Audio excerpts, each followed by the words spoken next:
Shall we see what we can do with this? Yes, we shall. Okay, so I've got a thick spot. I was looking at this off camera, but I think I need to thin the ends down a little bit first, especially down here. And yeah, sorry about the microphone yesterday. This little goober head is the microphone, and it kept popping in and out of the frame, and it reminded me of a little puppet. I was thinking, you know what, I should just make a little puppet of a little sneaky microphone coming in to the frame. I didn't know what that was at first. I said, what the heck? My camera's on the fritz again. Yeah. I thought it was just a black spot that, you know, wasn't recording in that spot. But no, it's that little fuzzy-headed little microphone. I can't guarantee it won't make its way back into the frame, because I put the camera up right next to my face, and it expands the view so you can see a lot, you know, a lot more of the blade, but you can also see a lot more of everything, including that little microphone. I should put it somewhere. I don't know where. I have a pocket right there I can clip it to, but maybe I should clip it onto my shoulder, or I'll figure out a way to clip it to the camera itself, to the phone camera phone. If I clip it onto my left shoulder, that's where it's easiest out of the way, but you might not get that stereo effect. If you're wearing headphones, you may only hear it in your left ear.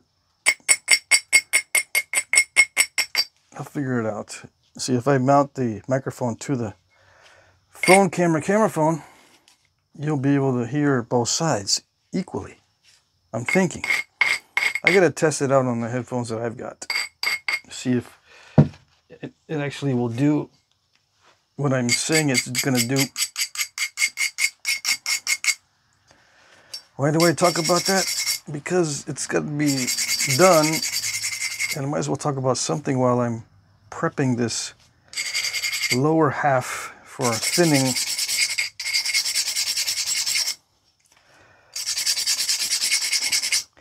You know, I could individually look at spots to thin down and create a striking area for each individual spot that needs to be thinned down.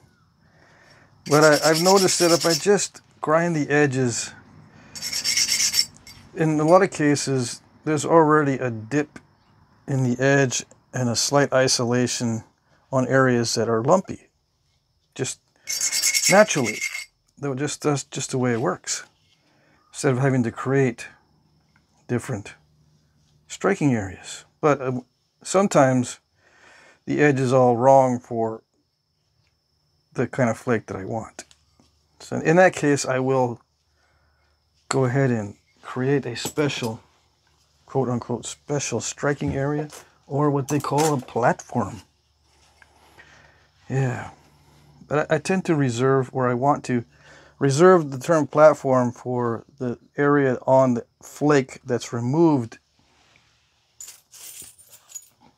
If the flake has a little platform on it, that's what I prefer to call a platform. Well, none of these have it that I can find in 5 seconds. But you know what I mean. Take a flake off, and right where it has been removed, that's the platform. See that little area where it was struck? I call that a platform. I call this the striking area. But that's just me. People don't take me seriously because I do my own thing. That's fine. You don't need to take me seriously. In fact, if you don't take me seriously, I like it better. Don't take me seriously. Loosen up a little bit. Yeah, know that I do make mistakes. Do your own research. It's best that way. Yeah. Some people say, no, I don't care about none of that. Just do it. Just do the napping so I can be satisfied. I want to see the impossible. Yeah. Watching the impossible is very satisfying. Yeah, I know. I'm losing length. So you're going to be disappointed with that. For me, the impossible is trying to preserve all the length. I will try my best. But I do that sometimes. Trying to not hit too hard. Or hitting at the wrong angle. Or trying to be gentle with it. It's ironic. Try to be gentle with it and you get little scoop outs. You to be too rough and you get bites taken out. So I don't know. You gotta find the Goldilocks zone. And these flakes are sticky. Does that matter? Yeah, it kind of does because it feels like it's the stickiness is preventing the flakes from traveling like they should. There's something about this stuff. There it is. Yeah, see, I like that. And I made sure I filed down all my tool tips before I started. Yep. And I made sure that I got uninterrupted sleep, even though it's hard to make sure. I try to go to bed as early as possible. That's what I tried last night, to go to bed as early as possible. I hate doing that, right? But it does work because I did have to get up early this morning.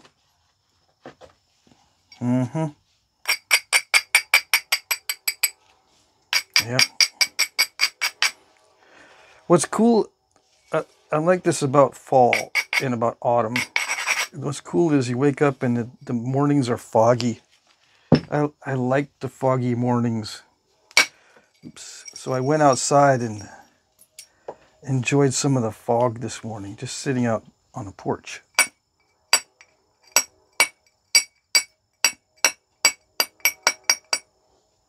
And I grew up in a town right next to the water, the ocean, the Atlantic Ocean.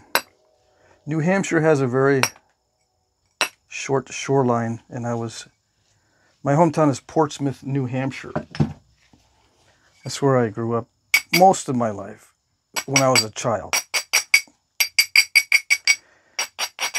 up until the age of 21. From the age of 5, I think from the age of 5 to 21, that was my hometown.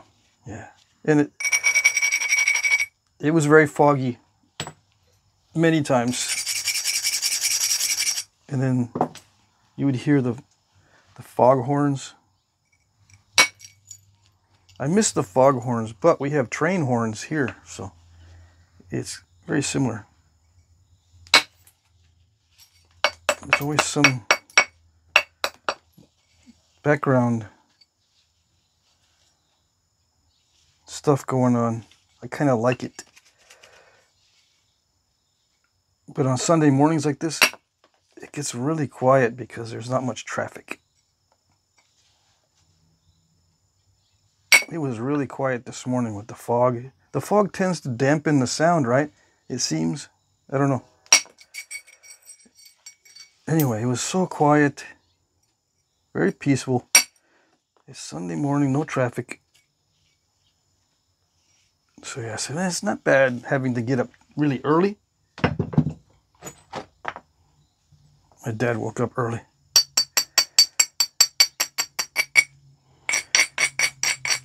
After sleeping continuously for many, many hours. for like 2 days. Yeah.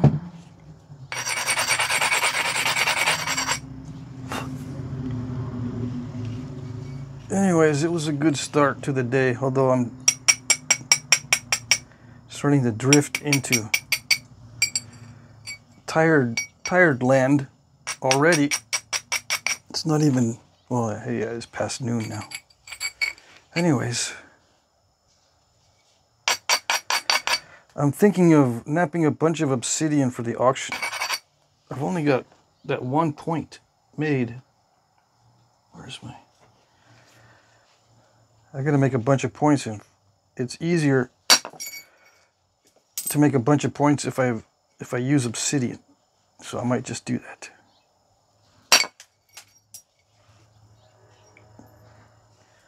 Now it's important that I get a smooth contour at this stage, because this stuff is delicate. And if I try to remove large flakes when it's all wonky, I might misinterpret the strength of that area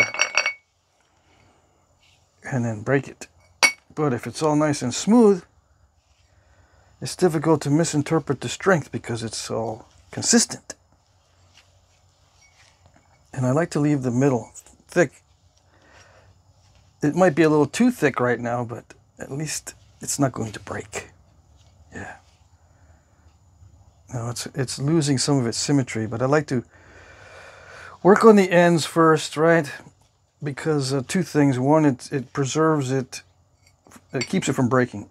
And then two, I can see what I got early and then adjust the middle to fit the ends. It's harder to do the other way around, to work on the middle and get that all set and then try to fix the ends without losing too much length. Yeah. I lose more length if I adjust the ends later. Yeah.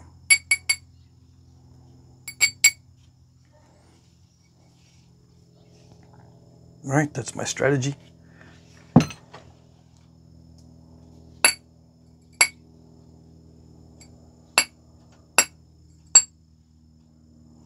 I wish it was easy to remove these little bitty flakes. It's easy physically, but it's not easy. It takes a lot of skill. It's, you know, I don't get tired when I remove flakes with the indirect percussion, but just making sure it doesn't crush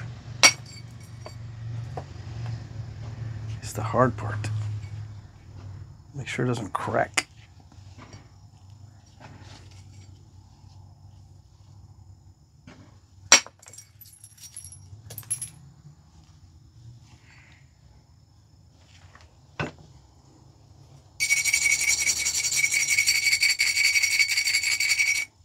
But yeah, I like this material a lot. Even though it has these drawbacks, I just like the jet black material. So I'll put up with all these little things that I need to tiptoe around with. I'm tiptoeing with this stuff. I might just leave it, you know, relatively thick. As long as the surface contours look good, I don't see why I shouldn't leave it thick. Yeah. Besides, if it's going to be a dance blade, you might bump into somebody else. Well, back in the day, I'm sure that, well, it might be used these days for ceremony, but back in the day, you bump into someone with a really thin blade and it goes tink, knocks the tip off. So instead of having a dance, you're gonna have a fight. Yeah. What are you doing? Watch where you're going. No, you watch where you're going. Yeah, but you know what I'm using, the ceremonial blade. You need to give me some room, man. No, you need to be careful. So there's a fight. Turns from a dance to a fight. Yeah, just like the old movies from the 50s. Remember those? It seems like in those old movies there's always a fight. Nowadays there's lots of fights in the movies too, but it doesn't center around that. Well, I don't know, maybe it does. They're just different versions of fighting. Oh yeah, that weird movie that I was watching the other day was called The Platform. And I didn't read the description beforehand. I just saw it as it said it was a sci-fi thing. I didn't read the part where it was a dystopian film. A film about a dystopian situation. And I was watching, I'm going, there's two parts. There's the platform 1 and platform 2. I watched platform 2, so I didn't have any background. I didn't have any context. So I'm going, this is weird. I don't get it.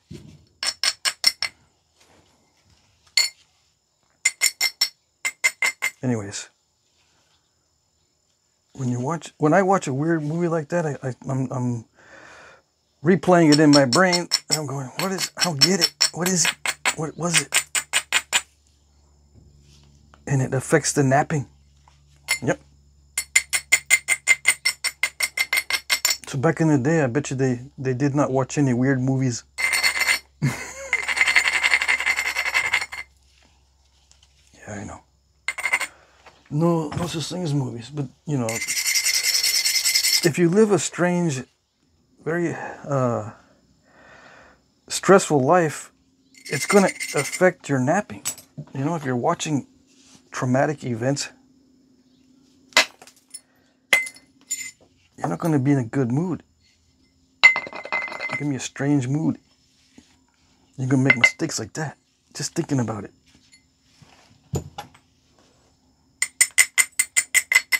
Should I have used the billet? Maybe.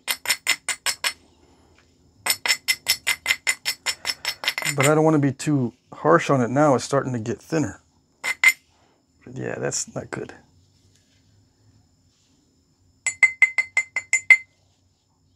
Dang it.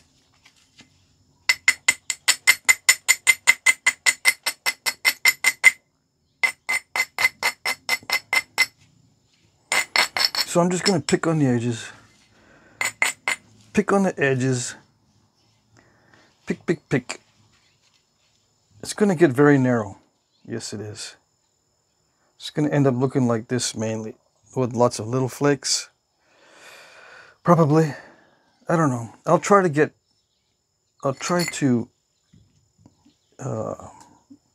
knock off some bold flakes toward the end.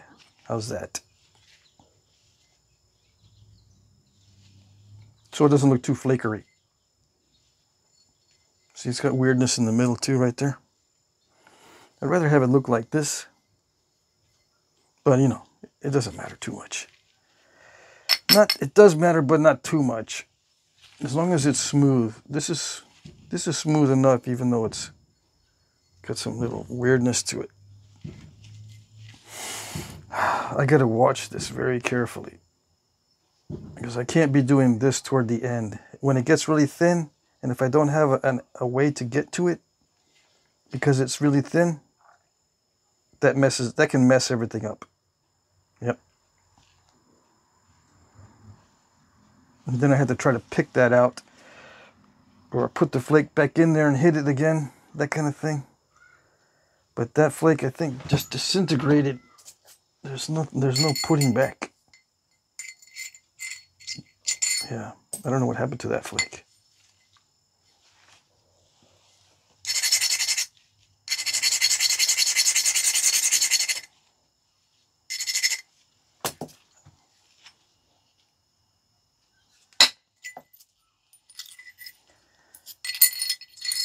See, a lot of these flakes break up right here at the beginning.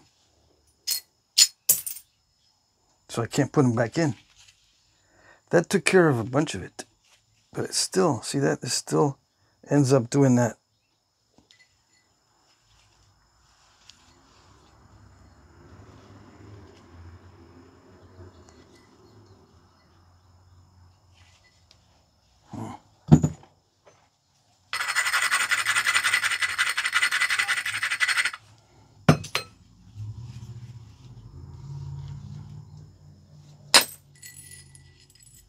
There we go.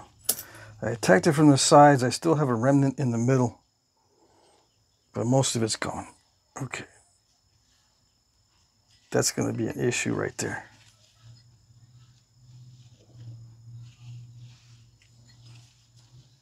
See, as the edge gets thinner and thinner, the chances of those little bites get worse.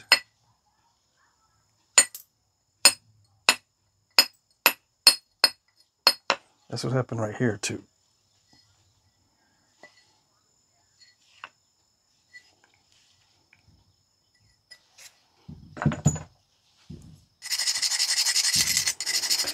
Yeah, so these big blades, they just take time, and some guys can do these quickly, but not me. Not if I want to make sure that the flake pattern looks good. And I bet you back in the day they would spend days on this stuff, the big ones. Because it took them longer to grind the edges, if they did grind it. That kind of thing, and it would take longer to dress the tools, unless you have a helper. Who's going to be helping? Because it's so boring watching someone nap if you're not a napper. And if you are a napper, there's so much demand for the tools that you're probably going to have to do napping also. So the helpers usually probably didn't nap, and they'd be kind of bored just sitting there grinding the tooltips. So any excuse to stop grinding the tooltips, they'll take off. I see a squirrel. Where? Oh, wait, come back. Dang it, I didn't see a squirrel and he left. Maybe it wasn't a squirrel. Maybe he didn't see anything. Dang it.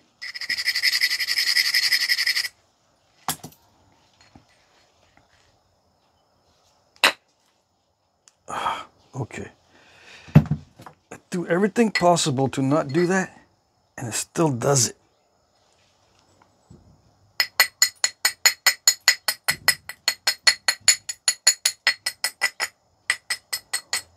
I tiptoe as much as I can, and it still does it. And it's happening on both sides there.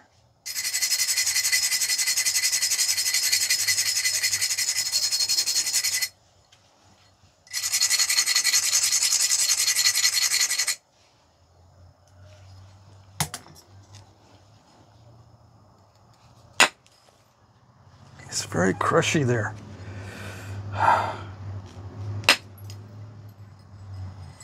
And I don't want to hit it hard because I can overshoot.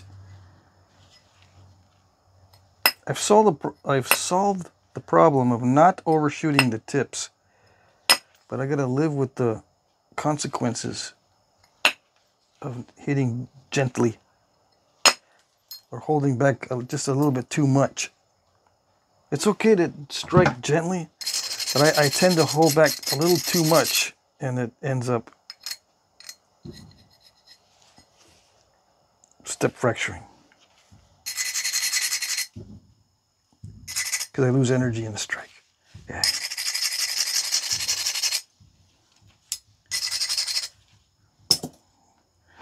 So I'm just gonna continue to pick at it, make the contours nice and smooth. That's the goal.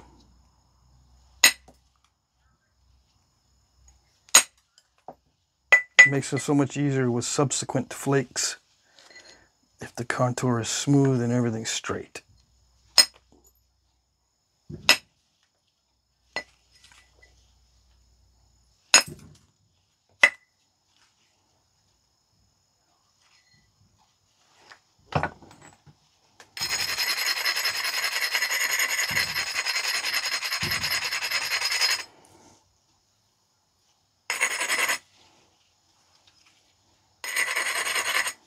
Yeah, someone thought that I was playing elevator music in the background when those church bells were ringing yesterday. It's funny.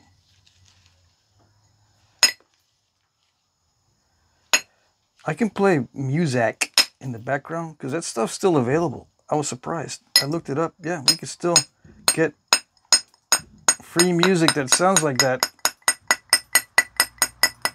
And during my pressure flicking and non-napping during the videos, I can turn on some music, the elevator music type stuff. Yeah. That'd be funny. That'd be funny for me. For you, you'd probably hate it. But it's funny for me if you hate it, and it's funny for me if I play the music. So, fair warning, I might do it. So if you're going to unsubscribe for silliness, you might as well do it now. Yeah.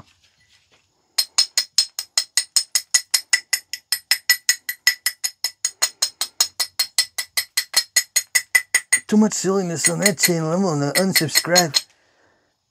I'm not going to waste my notification spaces on that one. Nope. I like my notification space to be pure. I subscribe to so many channels that I forget that I sign up for instant notifications on some of these channels, and some of them are not consistent, right? So I get these things that, wait a minute, this is not related to what they do before, and then I'm thinking, I do the same thing now with my soups and smokes and channel news. Sometimes I'm doing the same thing. Yeah, it's called diversification, and it works for other channels, except I don't know if I like it. So I'm a little bit torn whether I should increase the number of unrelated type videos on my channel, or just focus strictly on napping. Should I diversify? It helps a little bit. I mean, I'm seeing it helps with the revenue. I'm seeing it helps with the new subscribers. It helps with the algorithm. You know, it makes the algorithm a little bit better, I think. Or the algorithm likes you more.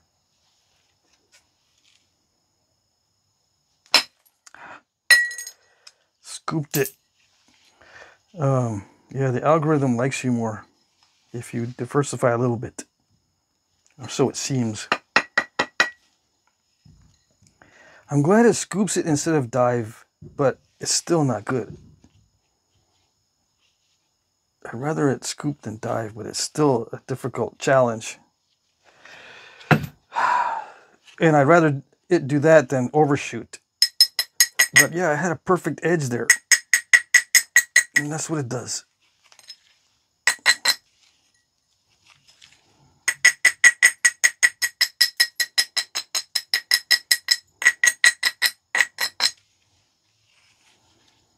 And can I put it back in there? I have not seen one good flake that I can put back in there. They always disintegrate. I don't know where it went. There's all little pieces down there, just a bunch of crud pieces. There's not the whole flake. Okay. And I probably didn't hit that hard enough. Yeah. Dang it.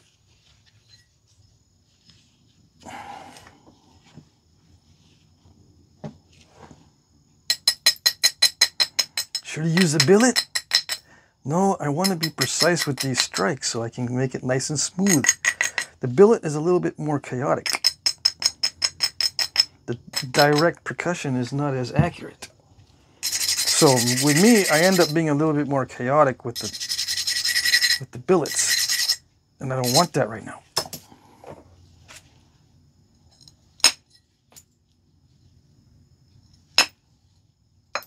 Apparently, it might not even help, because I can get it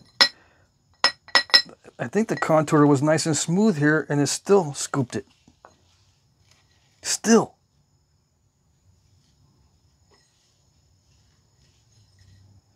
Yeah.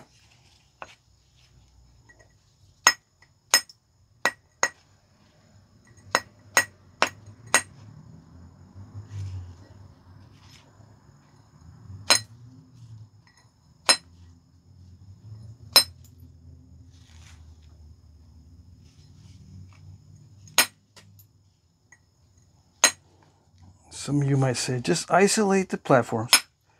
So when you use the billet, it doesn't have anywhere to go except hitting that isolated platform. Yeah, believe me, I know. Well, you know what happens when I isolate a platform and I hit it with a billet? Take a big guess. Crunchyiola pudding. And then what? I got nowhere else to hit.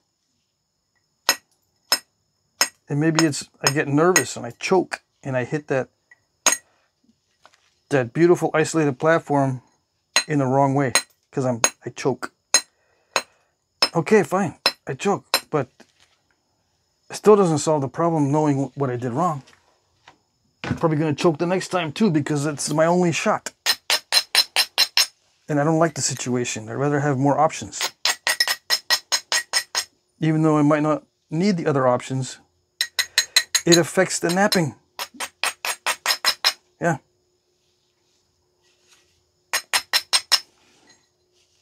I think that's what happens.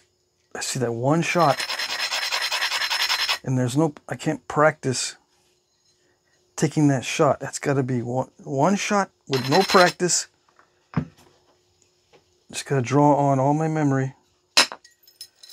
Hopefully my muscle memory, the subconscious memory as well as the conscious is working properly. That's a big if. And then shoot at it. Take the shot. I wish it was like shooting a firearm. It's similar, but it's more like shooting at a moving target that moves chaotically.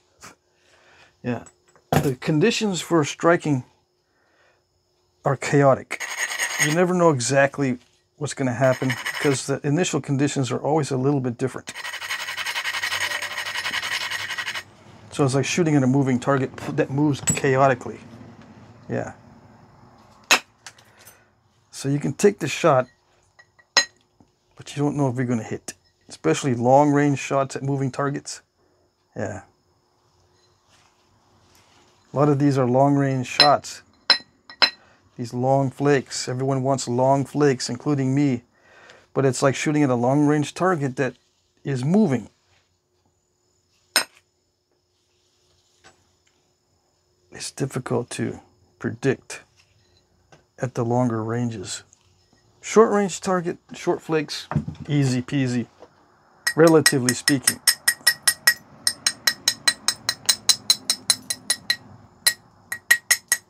You can perfect your trigger squeeze and your posture and your support setup when shooting a firearm. Your breathing. You can do all that stuff. You know, make sure the weapon you're using is in good condition. Everything's set up perfectly. But if it's a moving target, of course, all those things are going to help. And practice at shooting at moving targets is going to help. Yeah. But you never know. And a lot of times it's luck if you hit it. Oh yes. It's very that situation is very similar to Flintknapping.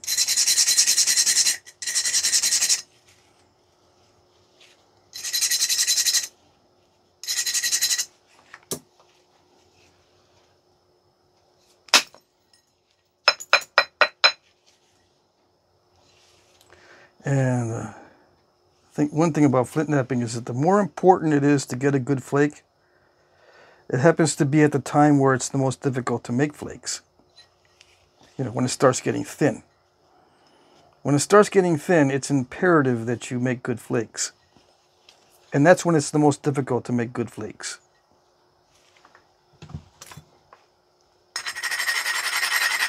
I'm getting sunlight on this.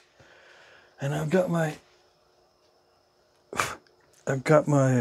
towel set up, but the sun is just creeping into this little sliver right there where I don't have coverage. Okay, let's see. Hold on. Let me go outside and move the door. Maybe that'll help. Okay, I'm outside, moving the door. Because with my luck, like it always is, there's a sliver of light coming through. Yes, did that work? It kind of did. Oh. Do I still have it? Yeah, it's not too bad though. Still one little sliver of light there. It should be gone soon. Okay, so what was I saying? Yeah, right when it's imperative that you get the flakes correct, that's when it's the most difficult to actually make the flakes.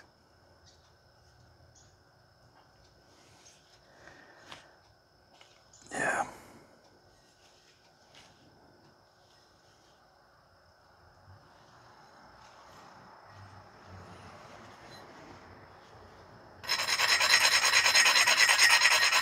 I don't want to overshoot, for one.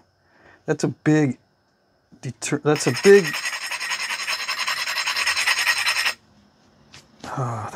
thing. I don't know how to explain it, but setting yourself up to not do the overshots is something you got to think about, but it often leads to insufficient energy on the strikes.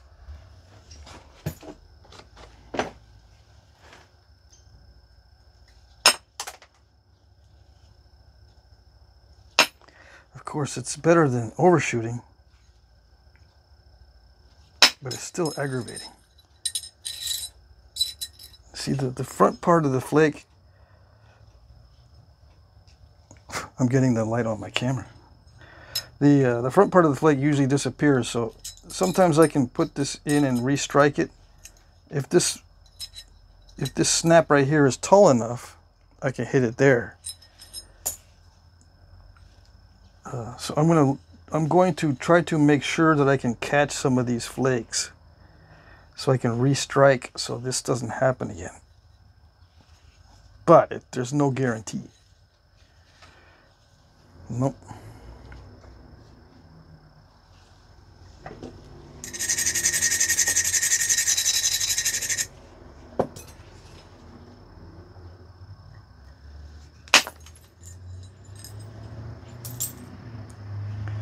See, that one I hit hard, and luckily I did hit hard enough, yes.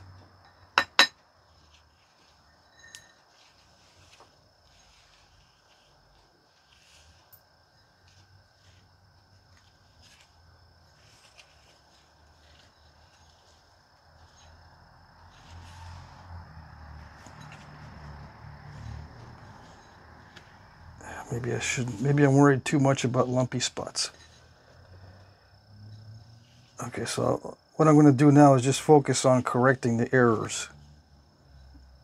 I think I got all the lumpy spots, the big ones, out. Yeah.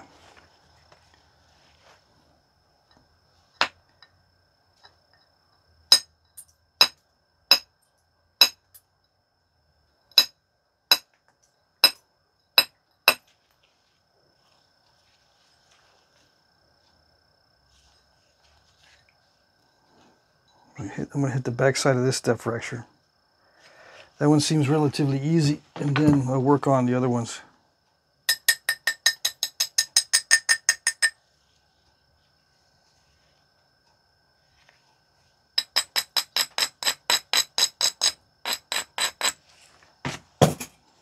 I'm using the coarse Abrader very gently. Yeah.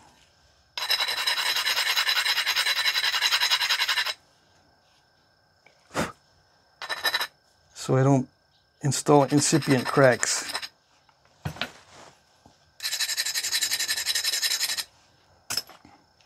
Okay, let's see. Yeah, I got the back side of the step fracture. Yes, I did. But it gets kind of wonky in the middle. I guess there's no avoiding that.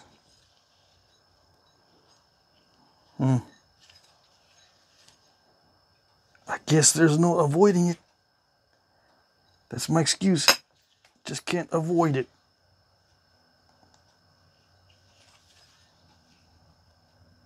Yeah.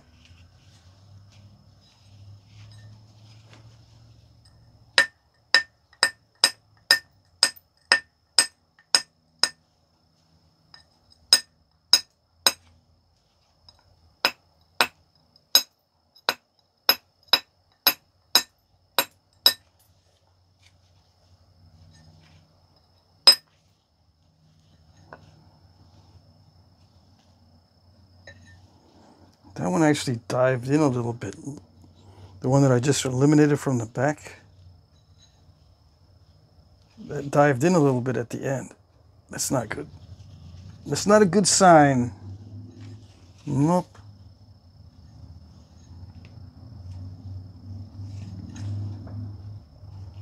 These are the big errors on this side. I think everything is good on this side. I'm just gonna leave it. I might be able to run a couple more flakes, maybe, but I'm gonna leave it for the most part. Yeah.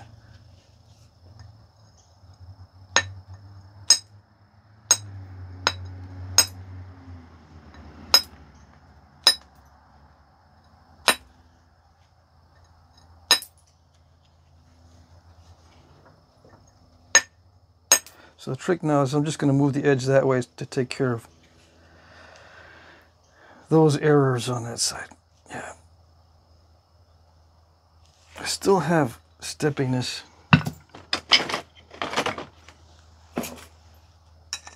I can pick out some of this stuff. Someone recommended maybe using polarized sunglasses, I suppose. So polarized glasses to make it easier to see, especially with the clear glass. You know, easier to see these edges and stuff. I tried the polarized sunglasses this morning, believe it or not. I said, man, that's a good idea. Dang it. Some of these guys, they come up with stuff I would have never thought of. And then it does help with it feels more comfortable when I'm looking at the workpiece, but I still can't see the edge very well. But I do get glare, yeah, and I do get eye strain from the bright shop light. But I need it. I need the bright shop light. Yeah, even though I would like to wear my sunglasses with the polarized lenses to do this, because it feels more comfortable on my eyes, since I really don't like bright light. I can't see. I still can't see.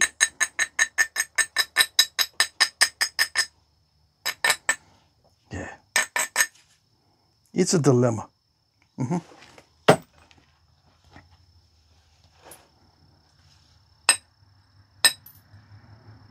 I don't have that much problem with the smaller ones. With the smaller arrowheads, I can put on my super high-powered reader glasses and get really up close. It's only like 2 inches long at the most, and I can show it on video, and I can be watching in through the viewfinder the progress. But if I were to do it that way with this, you would only see small portions of the blade, and the high-powered lenses would be messing with my depth perception a little bit. I would have to be napping right up close to the camera, so you wouldn't see it like that. From a distance, it's harder for me to see the edge.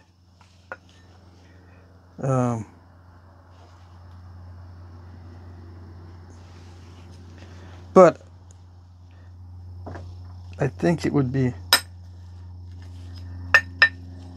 Yeah, it'd be worse if it was like that. Yeah.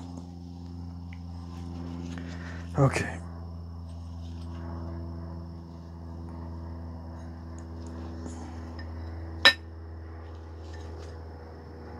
Yeah, I can pick at the step fractures a little bit later.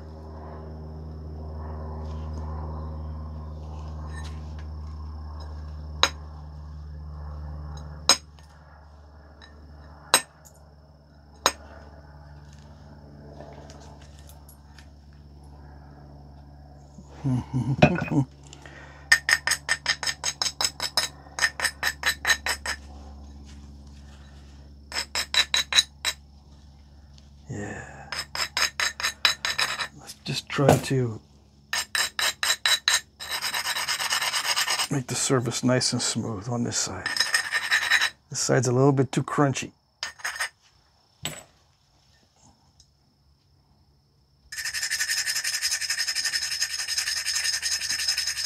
You notice I start with 3 different grits. I mean, I use 3 different grits. The coarse, then the medium, and then the fine. I don't know if it makes a big difference, but it seems to be working okay. Yeah, that's the way they should be coming off. And I think it does make a difference to use the 3 different grits. That's what I'm going to tell myself so I can be in a good mood. Yeah.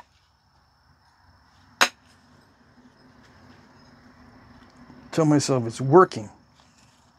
Yeah.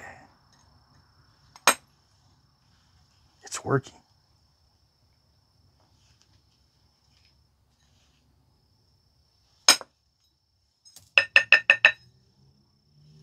It doesn't like to expand. These flakes don't like to expand into areas where it would be useful for them to expand into. They don't like it. It's like Mikey. He won't eat it. He doesn't like anything.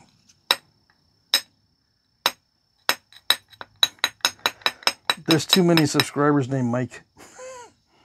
Yeah. Who's Mikey? It's the old Life cereal commercial, in case you don't know. It was one of my favorite commercials growing up, and people would get sick of me saying that when I was little.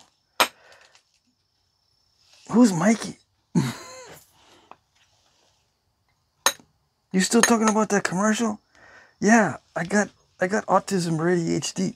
Well, now I know. I didn't know back at the time what I had, but I would get fixated on certain things, and I could not get them out of my head. That Life cereal commercial was in my head for years. And that Banana Splits theme song. You know,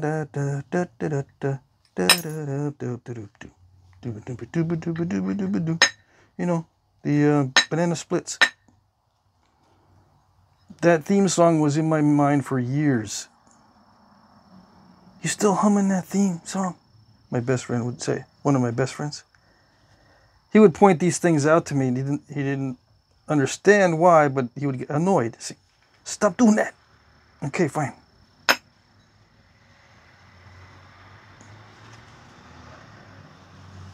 Okay, fine.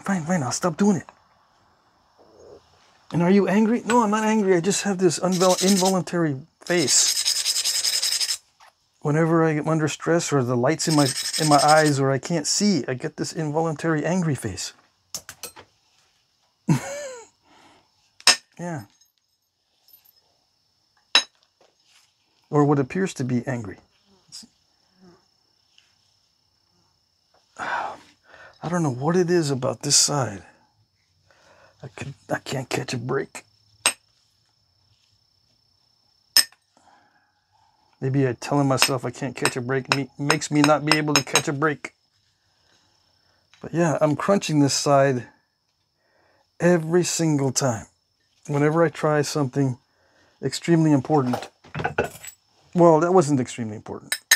Once in a while I'll get those, but it's usually on this side. That crushing leaves incipient cracks that mess up the edge, and it makes me have to go very narrow with it. And I gotta adjust the whole edge.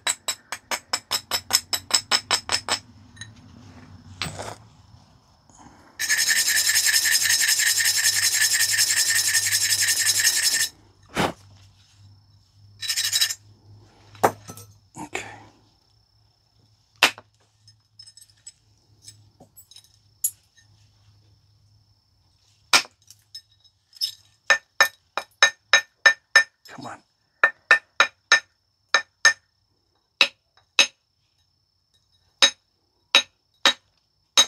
There it goes.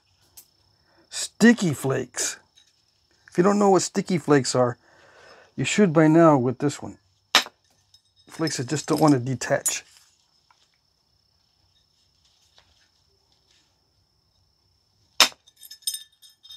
That one was good. If only they would all be like that. It's still intact. It didn't break up. I can hit the ending if I wanted to twice. But I think what happens is if it's a feathered out flake, it doesn't break in the front because there's nothing stopping it. Yeah.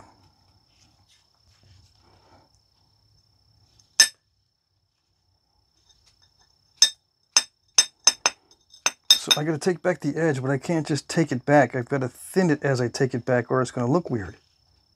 Yeah. Yeah, there's incipient cracks there where I misstruck.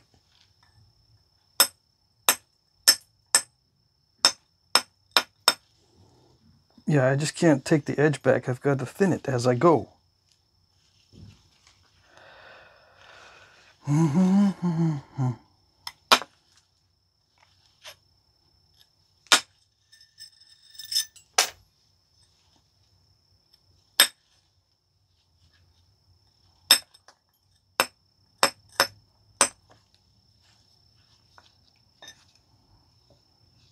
Okay, I'm getting close to some of these obstacles, so I gotta make sure I don't miss the opportunity.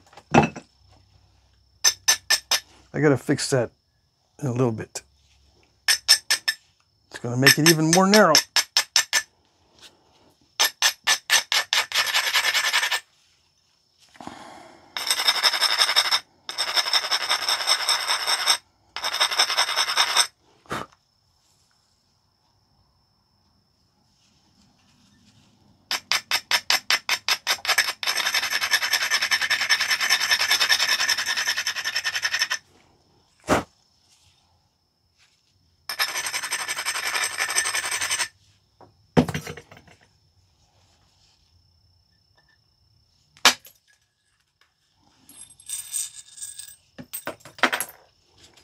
Ooh, it almost dove right there. It almost dove right there. But it didn't. Haha. Good. Okay. Dang it.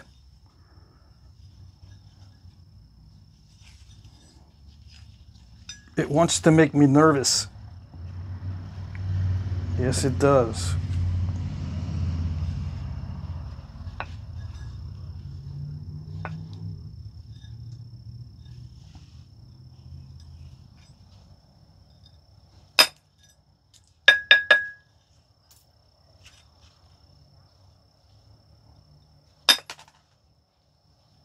Come on.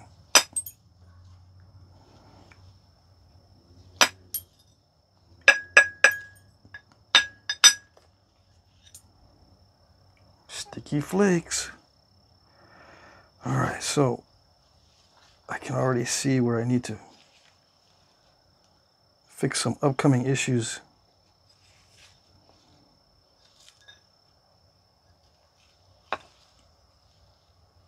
Okay.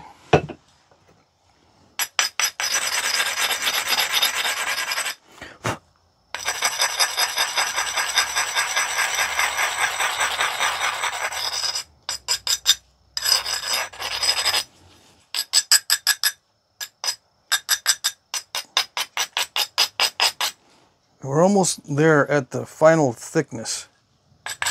Once I get rid of these obstacles, these little mishaps, I'm going to stop thinning it. These obstacles aren't too bad. We're almost there.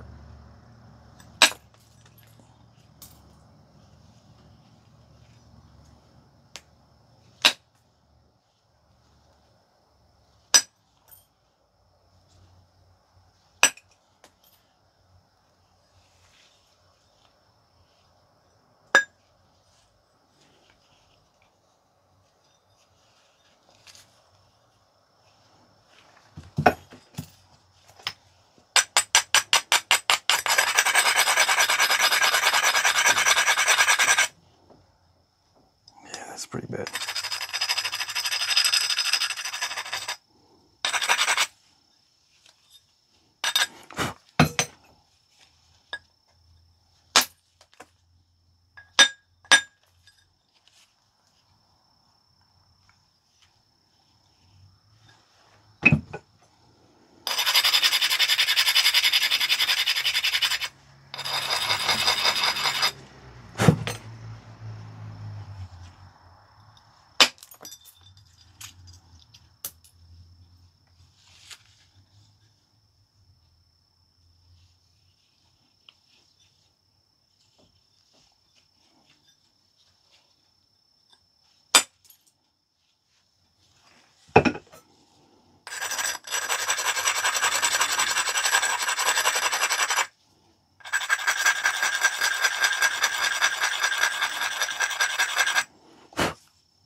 I'm going to do the final finishing on part 3.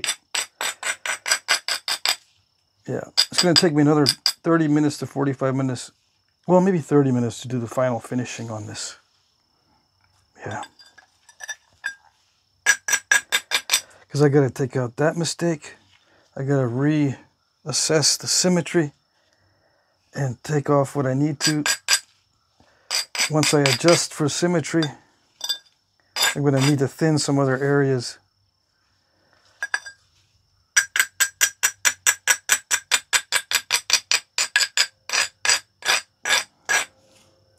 You know, once I take it back like this, just trimming it back, it's going to be thick.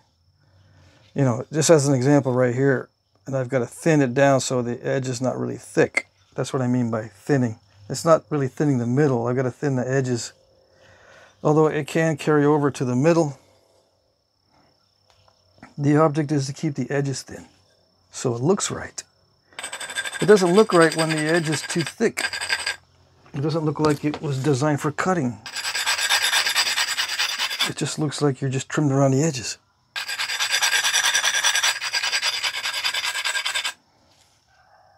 All these blades and stuff should look like they were made to cut.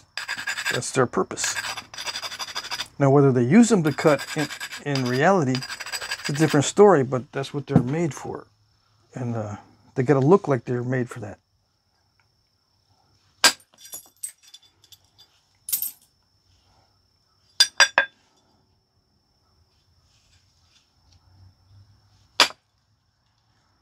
Oh, that one felt like it scooped, but it's still intact.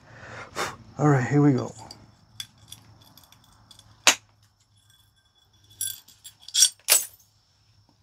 Yeah, it did. See, when I re-hit it, it did pop that last piece out right there. Okay. It's gonna have to be good enough.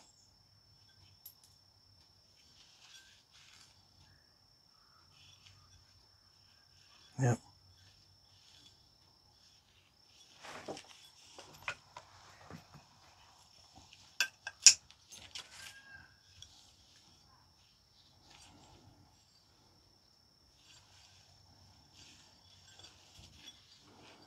Can I improve it any? Is there a way into any of these other areas?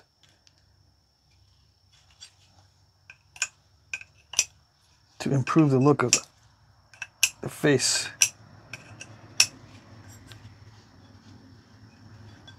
That was the worst part. I can probably do something else as long as it doesn't run into another step fracture.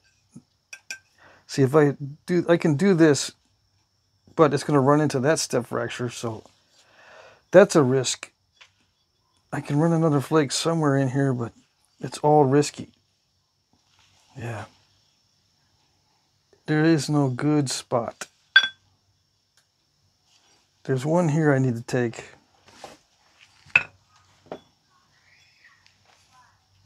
Just to get rid of that lump near the tip.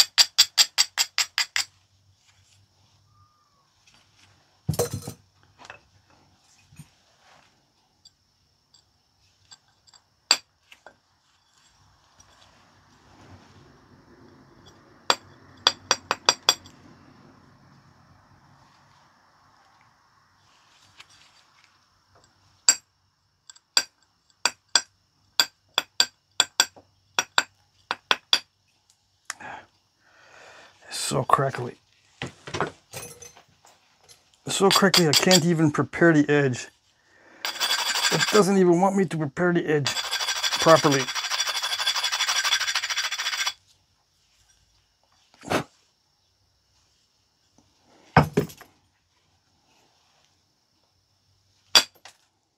Come on.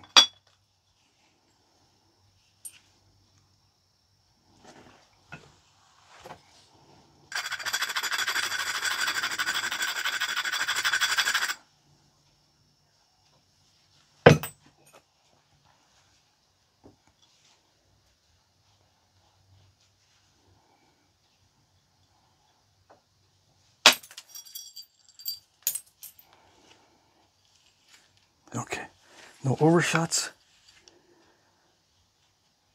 No overshots. I hit that hard enough to overshoot it.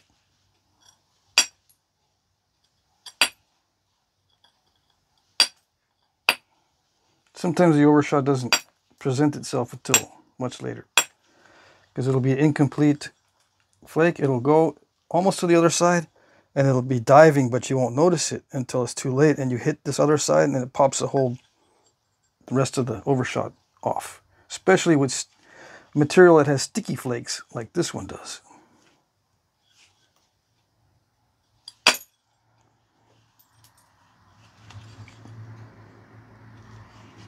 So I thin down that lump near the tip. Yeah, so it looks relatively evenly tapered. Yes, it does. And I'm gonna probably have to live with this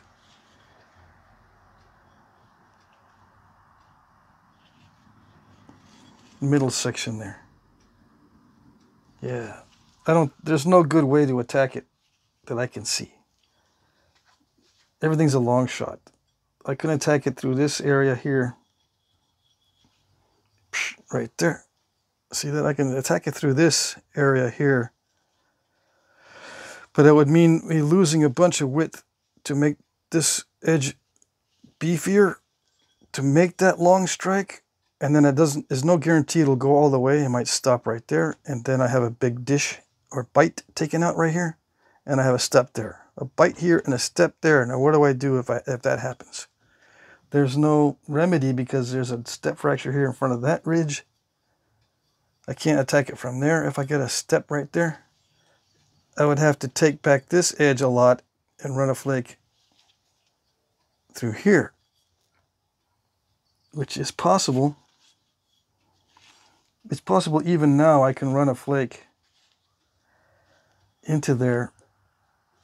I would have to take this back a little bit right now to lower the edge, or to move the edge more this way, to take a flake into here to get rid of some of that, make it smoother.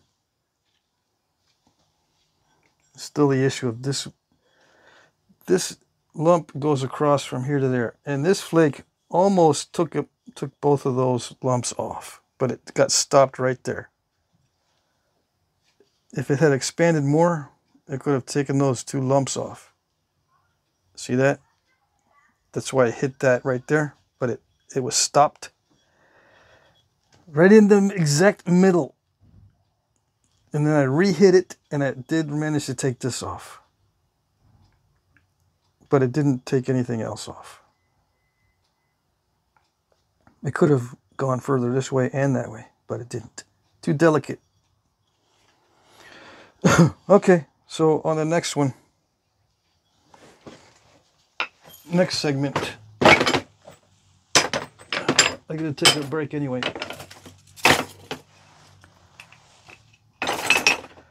so I can have fresh eyes for the next segment. I'll probably finish this tonight after I do some other knappings. So there might be some other videos in here between now and the last segment. Yeah. Okay. What is the length and everything? It's 9.5. It's a 2 7/8, and the ratio is probably like 4 to 1. I don't know. 72 millimeters wide divided by 12. Does 12 go into 72 evenly? Yes, it's 6 to 1. 6 to 1. Good. It's excellent. I feel good. I thought it was worse than that. Yeah, I don't need to get it any thinner. The only reason to get it thinner is just for cosmetic reasons, and I don't even think I should mess with it. Yeah.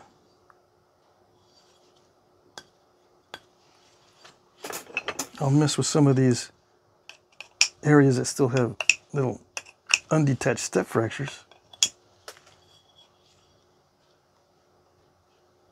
And I'll mess with the edges to get them sharpened up. But that's it.